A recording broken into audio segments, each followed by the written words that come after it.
आज की क्लास में हम एलिमेंट्री केमिस्ट्री कंप्लीट करेंगे। First topic is hardness of water. तो हार्डनेस ऑफ वाटर क्या होता है? हार्डनेस ऑफ वाटर जो है वो कैल्शियम और मैग्नीशियम के सॉल्ट्स की वजह से पानी में हार्डनेस आती है, ठीक है। And it is soap destroying property of water. अब हार्डनेस दो तरीके की हो सकती है, टेम्परेरी या फिर परमानेंट। टेम्परेरी हार्डनेस कौन से सॉल्ट्स की वजह से होगी? कैल्शियम और मैग्नीशियम के बाइकार्बोनेट्स की वजह से। और परमानेंट हार्डनेस जो है वो chlorides and sulphates of calcium and magnesium होती है। तो hardness of water calcium magnesium salt की वजह से होती है, ठीक है। इसमें जो टेम्परेरी हार्डनेस है वो कैल्शियम मैग्नीशियम के बाइकार्बोनेट्स की वजह से होगी। और जो परमानेंट हार्डनेस है वो chlorides and sulphates of calcium and magnesium की वजह से होगी। ये बात याद रखना। टेम्परेरी हार्डनेस को हमें रिमूव करना है तो हम बॉयल करके रिमूव कर सकते हैं, या फिर लार्ज स्केल में अगर वाटर से टेम्परेरी हार्डनेस रिमूव करना है तो इसमें हम कैल्शियम ऑक्साइड लाइम को ऐड करके रिमूव कर सकते हैं। टेम्परेरी हार्डनेस रिमूव करने के ये मेथड्स हैं। और परमानेंट हार्डनेस रिमूव करने के लिए हम NaCO यूज़ करते हैं या फिर permute, that is magnesium sulphate, जिसे हम परम्यूटेट कहते हैं। इसकी हेल्प से हम परमानेंट हार्डनेस रिमूव करते हैं। तो ये टॉपिक था हार्डनेस ऑफ वाटर। कैल्शियम और मैग्नीशियम सॉल्ट्स की वजह से होता है ये। इसमें जो कैल्शियम और मैग्नीशियम के कार्बोनेट्स हैं वो टेम्परेरी हार्डनेस कॉज करते हैं। कैल्शियम और मैग्नीशियम के क्लोराइड्स एंड सल्फेट जो सॉल्ट्स हैं वो परमानेंट हार्डनेस कॉज करते हैं। टेम्परेरी हार्डनेस रिमूव करने के लिए हम पानी उबाल सकते हैं, या फिर लार्ज स्केल में रिमूव करना है तो लाइम ऐड कर दो। और परमानेंट हार्डनेस रिमूव करने के लिए हम NaCO या फिर परम्यूटेट, दैट इज़ MgSO4 से रिमूव करते हैं।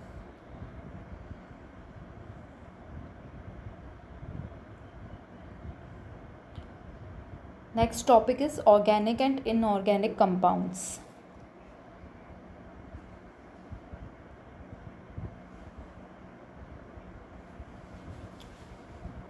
ऑर्गेनिक कंपाउंड्स की प्रॉपर्टीज़ क्या हैं?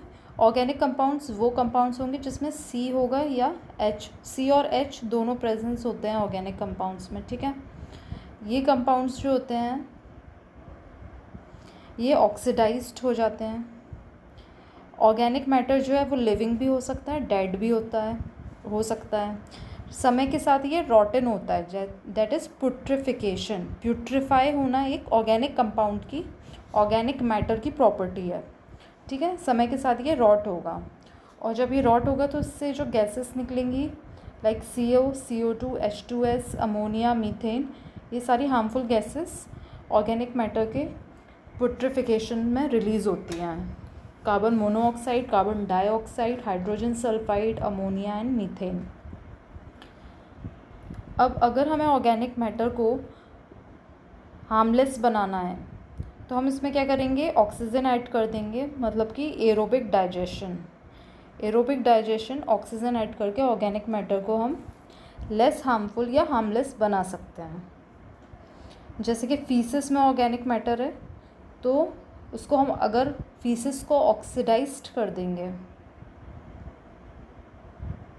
तो ये हार्मलेस हो जाएगी, और फिर हम इसको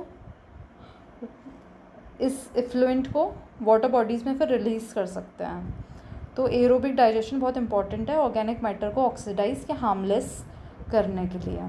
ऑर्गेनिक मैटर की प्रॉपर्टीज़ क्या हैं? इसमें C या फिर H होता है, ये ऑक्सीडाइज्ड होता है, लिविंग या डेड होता है, समय के साथ रॉट होता है, हार्मफुल गैसेस रिलीज़ होंगी पुट्रिफिकेशन में, that is carbon monoxide, CO2, H2S, ammonia या मीथेन। और ये इसको हार्मलेस बनाने के लिए हम एरोबिक डाइजेशन का यूज़ करते हैं। ये प्रॉपर्टीज़ हो गई ऑर्गेनिक मैटर की। इनऑर्गेनिक मैटर क्या होगा फिर? इनऑर्गेनिक मैटर वो सारे मैटर्स जिसमें C और H कंपाउंड नहीं है, और ये प्यूट्रीफाई भी नहीं करेगा, समय के साथ ये रॉट भी नहीं होगा इनऑर्गेनिक मैटर। तो ये इनऑर्गेनिक और ऑर्गेनिक को याद रखना।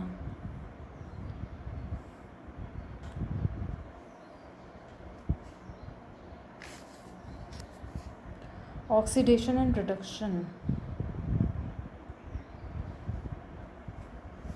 ऑक्सीडेशन मतलब क्या होता है, किसी कंपाउंड में जो हम ऑक्सीजन ऐड करते हैं, that is oxidation.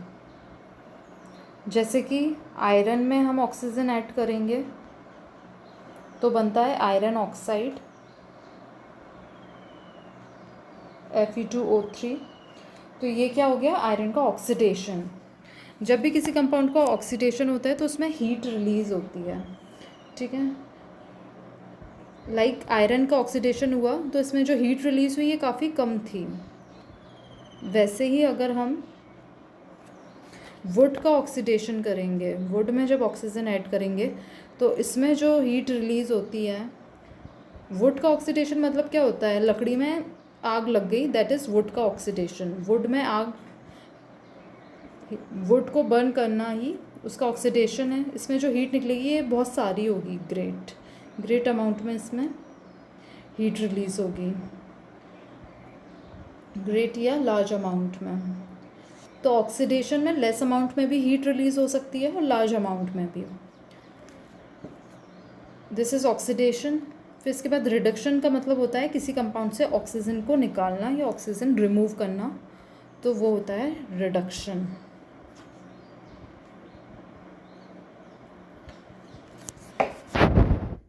Now the compounds used in public health में हम कौन से केमिकल कंपाउंड्स यूज़ करते हैं, ये बहुत इंपॉर्टेंट टॉपिक है। इससे डायरेक्ट क्वेश्चन आता है कि एलम का यूज़ बताओ क्या है, आर्सेनिक, एसीटेट, कोई भी ऐसे आपको केमिकल कंपाउंड दे देगा और उसका हमें यूज़ पूछ लेगा।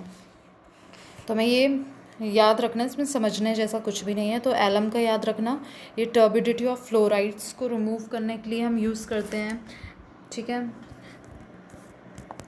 इम्प्योरिटीज़ जो होती हैं पानी में, उसको रिमूव करने के लिए हम एलम का यूज़ करते हैं, क्योंकि एलम की जो प्रॉपर्टी है वो टर्बिडिटी ऑफ फ्लोराइड्स को रिमूव करना है, इसलिए इसे वाटर क्लीनिंग में भी यूज़ करते हैं, ठीक है। वाटर क्लीनिंग में हम एलम यूज़ करते हैं। और हार्डनेस ऑफ वाटर रिमूव करने के लिए क्या यूज़ कर रहे थे हम, लाइम यूज़ कर रहे थे।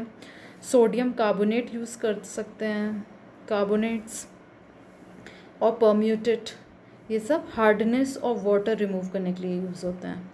और एलम इम्प्योरिटीज़ यूज़ करने के लिए, रिमूव करने के लिए यूज़ होता है। फिर आर्सेनिक का यूज़ क्या है, आर्सेनिक लाइक सोडियम आर्सेनेट, ये हाउस फ्लाई बेट का काम करता है। तो हाउस फ्लाई को पकड़ने के लिए ये हेल्प करेगा आर्सेनिक। किसी एरिया से हमें हाउस फ्लाई सारी रिमूव करना है तो हम एज अ बेट आर्सेनिक लगा देंगे, वहाँ सारी मक्खियाँ वहाँ चिपक जाएंगी और उस एरिया से रिमूव कर सकते हैं फिर ईज़िली। तो आर्सेनिक का काम याद रखना, it helps to remove house fly, या हाउस फ्लाई बेट का काम करता है ये। आर्सेनिक के बाद एसीटेट देखते हैं। एसीटेट आर्सेनाइट ऑफ कॉपर, अच्छा आर्सेनिक का ही टाइप है, arsenate of copper, acetate arsenate of copper, जैसे पेरिस ग्रीन कहते हैं, ठीक है। Paris green is acetate arsenate of copper. तो ये एनोफिलस लार्वा, मतलब जो यंगर फॉर्म होगा मॉस्किटो का, उसको किल करने के लिए हम पेरिस ग्रीन यूज़ करते हैं, जो कि आर्सेनिक का ही फॉर्म है, ठीक है। एसीटेट आर्सेनेट ऑफ कॉपर या फिर ऑप्शन में पेरिस ग्रीन दे दे तो इसका फंक्शन क्या है, टू किल एनोफिलस लार्वे। फिर क्लोरीन किसी भी कंपाउंड में हो गया, like chlorine gas, bleaching powder, TCl, chlorine tablet हो गया या क्लोरीन सोल्यूशन हो गया, ये सब पानी के जर्म्स रिमूव करने के लिए यूज़ करते हैं। और इसका अमाउंट जो है 0.2 से 0.5 पार्ट्स पर मिलियन में हम इसको यूज़ करते हैं। ppm से एक बात और भी याद करना, ppm पार्ट्स पर million, unit for hardness of water पूछ ले अगर, unit of hardness of water that is parts पर मिलियन, ये क्वेश्चन एग्जाम में आया हुआ है। Unit of hardness of water क्या है, ppm। फिर रेड्स को किल करने के लिए बेरियम कार्बोनेट, साइनोगैस भी रेड्स और रेड फ्लीस को किल करने के लिए यूज़ होता है। तो barium carbonate and cyanogas rat fleas को किल करने के लिए। फिर जर्म्स किल करने के लिए हम क्लोरीन यूज़ कर रहे थे पानी में, और वैसे हम क्रिसॉल या फिनाइल भी यूज़ करते हैं जर्म्स को किल करने के लिए। फिर एस इंसेक्टिसाइड्स क्या यूज़ होता है, डीडीटी, डीएचसी, मेल्थायोन, साइपरमेथ्रिन, पायरीथ्रम, ये सारे इंसेक्टिसाइड्स हैं। इसमें पायरीथ्रम बहुत पावरफुल इंसेक्टिसाइड होता है। इसके बाद हाउस फ्लाई बेट के लिए हम आर्सेनिक को यूज़ कर रहे थे, और वैसे ही जो फ्लाई बेट है उसके लिए हम फॉर्मलिन यूज़ कर रहे हैं। ठीक है, फ्लाइज के लिए फॉर्मलिन, और हाउस फ्लाई के लिए स्पेसिफिक हाउस फ्लाई पूछ ले तो आंसर हो जाएगा arsenic.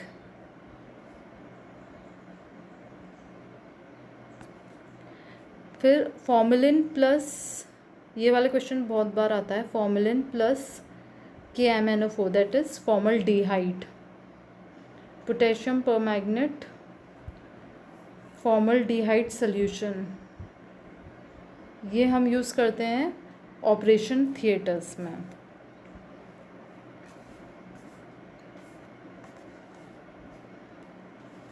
Fumigation of operation theatres KMnO4 formaldehyde gas use करेंगे।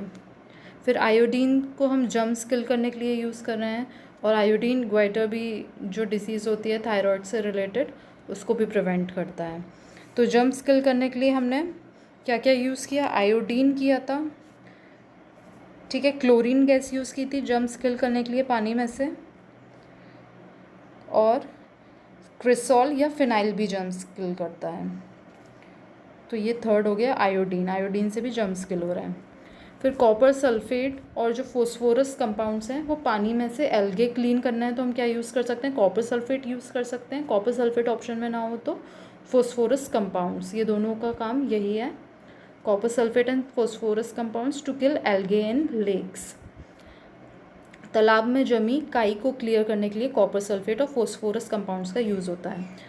पोटेशियम परमैंगनेट हम कुएं को साफ़ करने के लिए यूज़ करते हैं, वेजिटेबल्स वॉश करने के लिए और वुंड्स को क्लियर करने के लिए।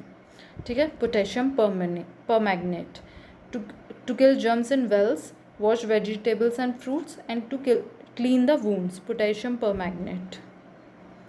पोटेशियम परमैंगनेट को फॉर्मल्डिहाइड के साथ यूज़ कर रहे थे फ्यूमिगेशन ऑफ ऑपरेशन थिएटर में, और सिर्फ पोटेशियम परमैंगनेट हम यूज़ कर रहे हैं वेल्स की क्लीनिंग में, वेजिटेबल फ्रूट्स की क्लीनिंग में, और कोई चोट या घाव है तो उसकी वुंड की क्लीनिंग में भी हम पोटेशियम परमैंगनेट यूज़ करते हैं।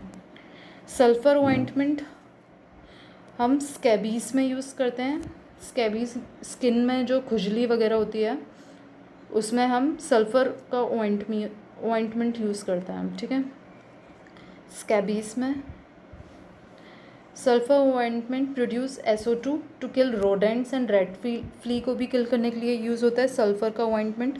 रेड को किल करने के लिए बेरियम कार्बोनेट और साइनो गैस भी है, और सल्फ़र ऑइंटमेंट भी है, तीनों याद रखना रेड को किल करने के लिए, barium carbonate, cyano gas and sulphur ointment.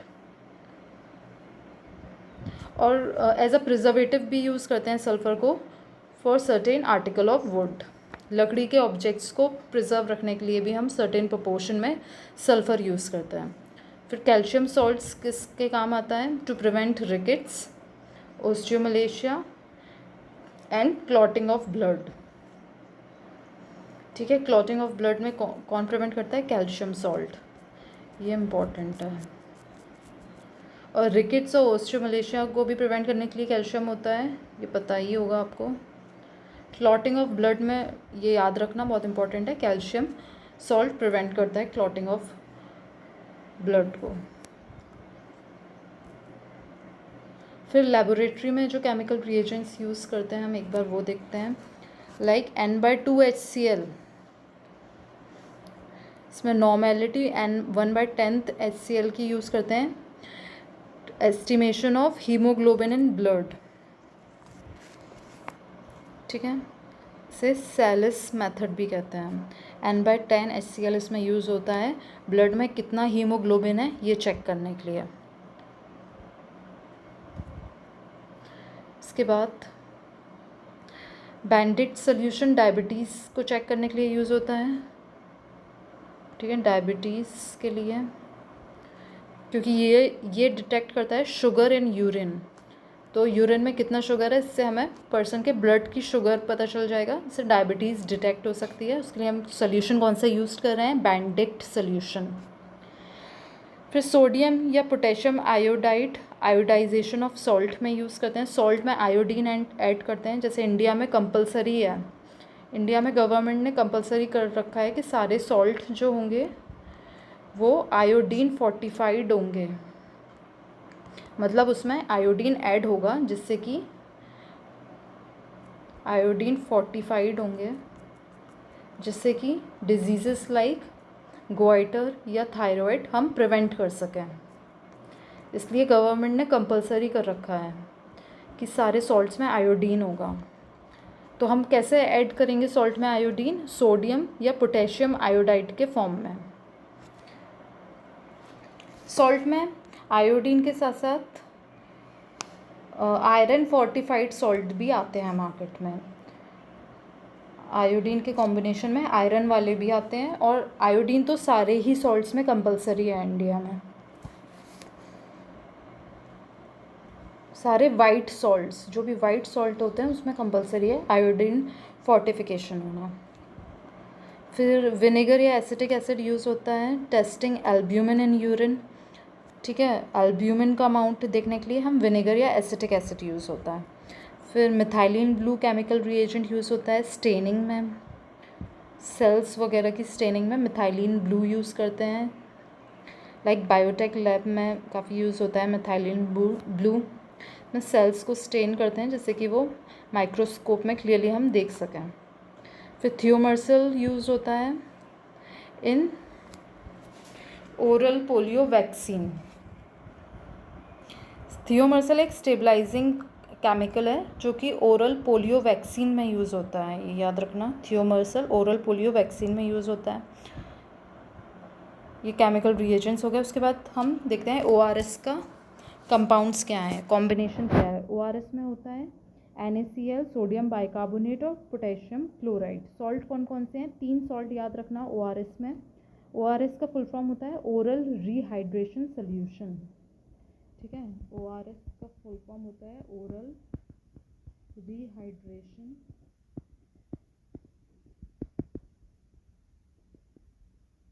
Solution. तो इसमें सॉल्ट होंगे सोडियम का क्लोराइड और सोडियम का कार्बोनेट, इसके अलावा पोटेशियम का क्लोराइड। तो सोडियम क्लोराइड होता है इसमें 3.5 ग्राम। इसके बाद सोडियम का कार्बोनेट होगा 2.5 ग्राम। इसके बाद सबसे कम पोटेशियम का क्लोराइड दैट इज़ 1.5 ग्राम। ये हम ऐड करते हैं 1 लीटर पानी जिसमें 20 ग्राम ग्लूकोज है।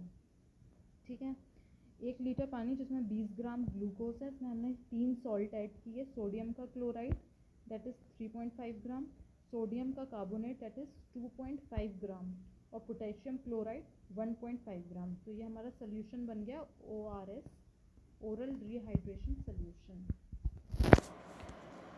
तो इसके साथ हमारा ये टॉपिक कंप्लीट होता है। इसके अलावा कुछ पॉइंट्स आप याद रख लो जो एग्ज़ाम में पूछा गया है क्वेश्चन, जो मैं अलग से बता देती हूँ।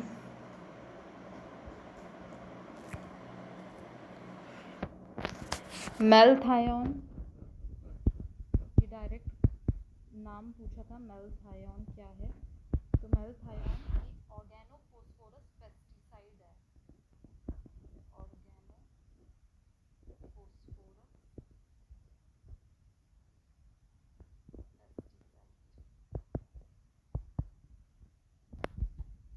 ठीक है, ppm मैंने बताया था पार्ट्स पर मिलियन, ये unit for hardness of water होती है।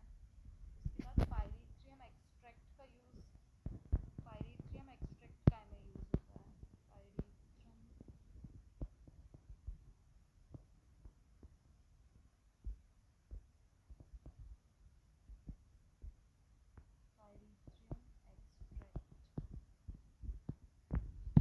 इंडोर स्प्रेइंग में यूज़ करते हैं, इंडोर स्पेस को स्प्रे करने के लिए।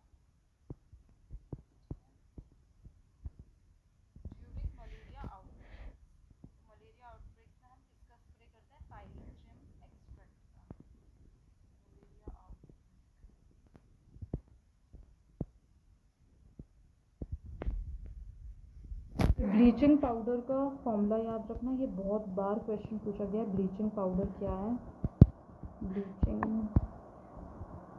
ब्लीचिंग पाउडर हम जब क्लोरीन के यूजेस पढ़ रहे थे वाटर क्लीन करने में, तो ब्लीचिंग पाउडर भी था। ब्लीचिंग पाउडर भी क्लोरीनेटेड लाइम्स को कहते हैं, वाटर को क्लीन करने में यूज़ होता है। 0.2 से 0.5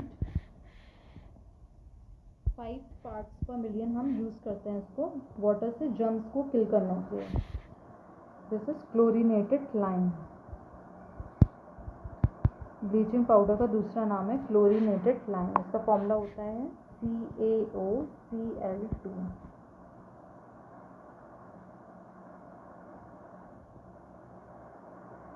ठीक है, इसके बाद एक केमिकल रिएक्शन भी याद रखना, तो मैं यहाँ लिख देती हूँ।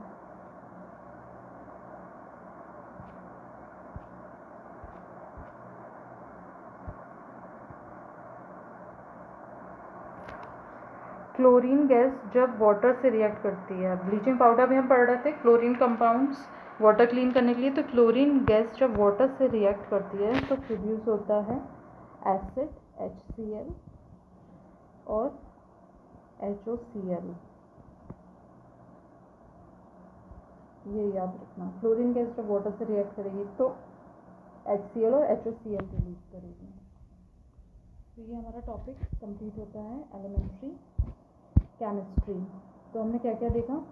हार्डनेस ऑफ वाटर हमने देखी, कैल्शियम और मैग्नीशियम सॉल्ट्स की वजह से हो रही थी। दो टाइप की थी, टेम्परेरी और परमानेंट। टेम्परेरी हार्डनेस कैल्शियम और मैग्नीशियम बाइकार्बोनेट्स की वजह से होती है, जिसको हम बॉयल करके रिमूव कर सकते हैं, या फिर कैल्शियम ऑक्साइड या लाइम को हम बल्क में अगर रिमूव करना तो लाइम हम यूज़ करेंगे।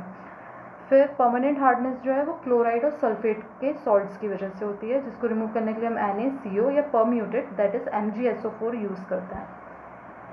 फिर ऑर्गेनिक कंपाउंड्स हमने देखे जिसमें कार्बन या हाइड्रोजन है, ऑक्सीडाइज्ड होते हैं, लिविंग या डेड हो सकते हैं, समय के साथ प्यूट्रीफाई होते हैं, हार्मफुल गैसेस रिलीज करेंगे प्यूट्रिफिकेशन पर, like CO, CO2, H2S, ammonia, CH4। और ये इनको हार्मलेस कन्वर्ट करने के लिए इनका एरोबिक डाइजेशन करते हैं। फिर इनऑर्गेनिक कंपाउंड्स जिसमें कार्बन या हाइड्रोजन एब्सेंट होता है और जो प्यूट्रीफाई नहीं होते हैं, रॉट नहीं होते हैं समय के साथ, तो उनको हम इनऑर्गेनिक मैटर कहते हैं। ऑक्सीडेशन का मतलब है ऑक्सीजन ऐड होना, रिडक्शन का मतलब है ऑक्सीजन रिमूव होना। फिर हमने कंपाउंड्स देखे, एलम का use to remove turbidity and chlorides, मतलब वाटर क्लीनिंग में यूज़ करते हैं। आर्सेनिक का यूज़ है house fly bait like sodium arsenate. फिर आर्सेनेट में पेरिस ग्रीन का एक फॉर्म है that is acetate arsenate of copper, तो वो यूज़ करते हैं टू किल एनोफिलस लार्वा। फिर क्लोरीन गैस का यूज़ हमने वाटर क्लीनिंग में देखा, ब्लीचिंग पाउडर का देखा भी हमने, बेरियम कार्बोनेट और cyano gas to kill rat and rat fleas. फिर इसके अलावा हमने देखा था सोडियम आयोडाइड ऑइंटमेंट भी, ठीक है, सॉरी सल्फर ऑइंटमेंट भी हम रोडेंट्स और रेड फ्ली को किल करने के लिए यूज़ करते हैं। बेरियम कार्बोनेट और साइनो गैस के अलावा क्या यूज़ करते हैं? Sulphur ointment. फिर क्रिसॉल या फिनाइल हम जर्म्स किल करने के लिए यूज़ करते हैं। इसके अलावा आयोडीन भी यूज़ करते हैं जर्म्स किल करने के लिए। और इंसेक्टिसाइड्स में हमने अभी मेल्थायोन पढ़ा था, ठीक है, मेल्थायोन हम मलेरिया आउटब्रेक में यूज़ कर रहे थे। फिर cypermethrin, sorry malathion is the organophosphorus pesticide, ठीक है। और DDT, BHC, malathion, cypermethrin, pyrethrum, ये सारे इंसेक्टिसाइड्स हैं। फिर formalin as a fly bait use करते हैं, आर्सेनिक को हम हाउस फ्लाईबेट यूज़ करते हैं। और फॉर्मलिन KMnO4 फॉर्मल्डिहाइड सोल्यूशन हम ऑपरेशन थिएटर के फ्यूमिगेशन में यूज़ करते हैं। फिर हमने आयोडीन को जर्म्स किल करने के लिए यूज़ करते हैं, ठीक है। कॉपर सल्फेट और फॉस्फोरस कंपाउंड्स को एल्गे रिमूव करने के लिए लेते हैं। फिर पोटेशियम परमैंगनेट के यूजेस हमने देखे जो काफ़ी सारे थे, कुएं की सफाई से लेकर फल सब्जी की सफाई हुई, चोट या वुंड क्लीनिंग में भी यूज़ करते हैं। फिर अभी हमने सल्फर ऑइंटमेंट देखा था, खुजली वगैरह में यूज़ होता है, चूहे मारने में यूज़ होता है, सब प्रिजर्वेटिव यूज़ होता है। कैल्शियम सॉल्ट कौन सी डिजीजेस प्रिवेंट करने के लिए यूज़ होते हैं? Rickets and osteomalacia. इसके अलावा बहुत इंपॉर्टेंट प्रॉपर्टी या यूज़ जो है कैल्शियम सॉल्ट का वो है क्लॉटिंग ऑफ ब्लड। फिर लैब में कौन से रिएजेंट्स यूज़ हो रहे हैं? N/10 HCl। हीमोग्लोबिन का अमाउंट देखना है तो N/10 डायबिटीज़ डिटेक्ट करने के लिए बेंडिक सोल्यूशन, सॉल्ट में आयोडीन ऐड करने के लिए Na या पोटेशियम का आयोडाइड, फिर एल्ब्यूमिन चेक करना है अमाउंट तो विनेगर या एसिटिक एसिड, स्टेनिंग के लिए हम मिथाइलिन ब्लू स्टेन यूज़ कर रहे हैं, फिर ओरल पोलियो वैक्सीन में स्टेबलाइजिंग केमिकल का काम कर रहा है थियोमर्सल। उसके बाद हमने ORS सोल्यूशन देखा, उसमें कंपाउंड्स हैं NaCl 3.5 ग्राम, सोडियम कार्बोनेट 2.5 ग्राम, पोटेशियम क्लोराइड 1.5 ग्राम, और कितने वाटर में यूज़ इसको ऐड करना है, 1 लीटर ऑफ वाटर विथ